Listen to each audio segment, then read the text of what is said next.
اعوذ باللہ من الشیطان الرجیم، بسم اللہ الرحمن الرحیم، السلام علیکم ورحمۃ اللہ وبرکاتہ۔ کیا قرآن پاک سچا ہے؟ کیا اللہ سچا ہے؟ کیا حدیث شریف سچی ہے؟ اگر قرآن پاک سچا ہے، اللہ سچا ہے، حدیث شریف سچی ہے، انبیاء علیہ السلام سچے ہیں، تو پھر عیسیٰ مسیح مہدی علیہ السلام کو ہندوستان میں آنا تھا، مسیح دجال کو ہندوستان میں آنا تھا، دابت من الارض کو ہندوستان میں ظاہر ہونا تھا۔ اگر یہ سب سچے ہیں اور بائبل بھی سچا، تورات بھی سچا، تو پھر ہندوستان میں ہی جیزس کرائسٹ کو آنا تھا۔ بائبل میں پورا لکھا ہے دا لینڈ آف ایڈومائٹس، اور پھر یونس علیہ السلام کی کتاب میں لکھا ہے 120 کا فگر ہے وہاں پر۔ پاپولیشن اس زمین کا 120 کے فگر میں ہونا چاہیے۔ اور تورات میں آتا ہے اسپلینڈڈ ہوگا سیکنڈ ٹیمپل، یعنی بہت بڑھا دیا جائے گا۔ تو اگر ہم 120 کیریکٹر کو بہت بڑھا دیں تو 120 کروڑ کے اوپر پاپولیشن اس وقت ہندوستان میں ہے۔ سمجھ میں آگے بات؟ پھر اگر ہم اس کو غور کریں، پھر حدیث میں آتا ہے دو جو اسلام کے دشمن کہے جائیں گے، دو اسلام کے دشمن ہوں گے مسیح، ایک تو مسلمانوں کا خلیفہ وہ ہے مسیح دجال مرزا مسرور احمد، وہ ایک ساتھ آئے گا۔ اور پھر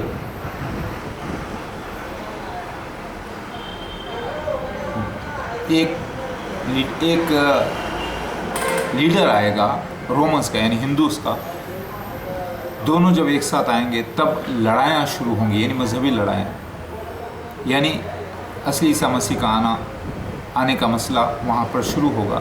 تو آپ ذرا غور کیجئے، نریندر مودی اور مرزا مسرور احمد دونوں کی ڈیٹ آف برتھ 1950 سپٹمبر 15 اور سپٹمبر 17 ہے، اور دونوں ایک ساتھ آ رہے ہیں، اور دونوں انڈیپینڈنٹ انڈیا کے بعد کے پیدا ہونے والے انڈیپینڈنٹ سٹیزنز ہیں۔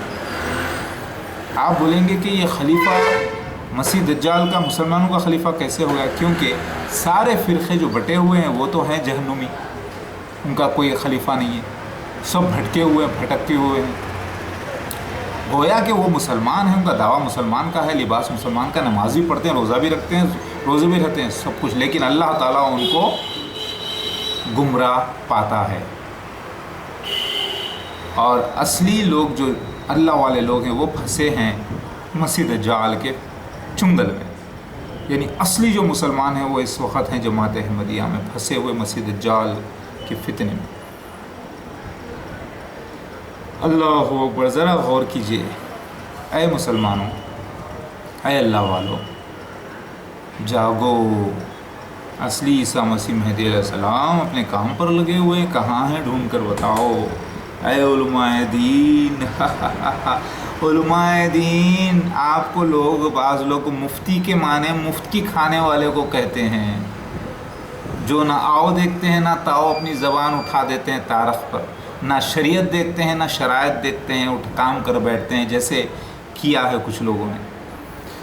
اللہ اکبر، ایسے مفتی نہ بنو، ایسے عالم نہ بنو غافل، کیونکہ آپ لوگوں سے بڑا کڑک حساب لیا جانے والا ہے۔ سمجھ میں آ رہی ہے بات؟ وقت عیسیٰ مسیح مہدی علیہ السلام کا ہو چکا، نشانات ہو چکے، قرآن سچا، عیسیٰ مسیح سچا، اللہ سچا، اللہ کے وعدے سچے، تورات سچی، بائبل سچی، اولڈ ٹیسٹمنٹ ساری کتابیں سچی، ہندوازم کی کتابیں سچی، لیکن لوگ گمراہ ہے، جس میں سب سے بڑے گمراہ لوگ اس وقت عالم مفتی حضرات بنے ہوئے ہیں۔ قرآن سچا، عیسیٰ مسیح کا آنا حدیث سے ثابت انڈیا میں، تو پھر کہاں ڈھونڈ کے آپ بتائیے۔ واللہ خیر الماکرین۔ یاد رکھو، صرف لڑائی کرنا، کسی پہ حملہ کرنا، بدتمیزیاں کرنا، تکلیفیں دینا اسلام کا نام نہیں۔ تحقیق کر کے ادب کے ساتھ، پورے ثبوت کے ساتھ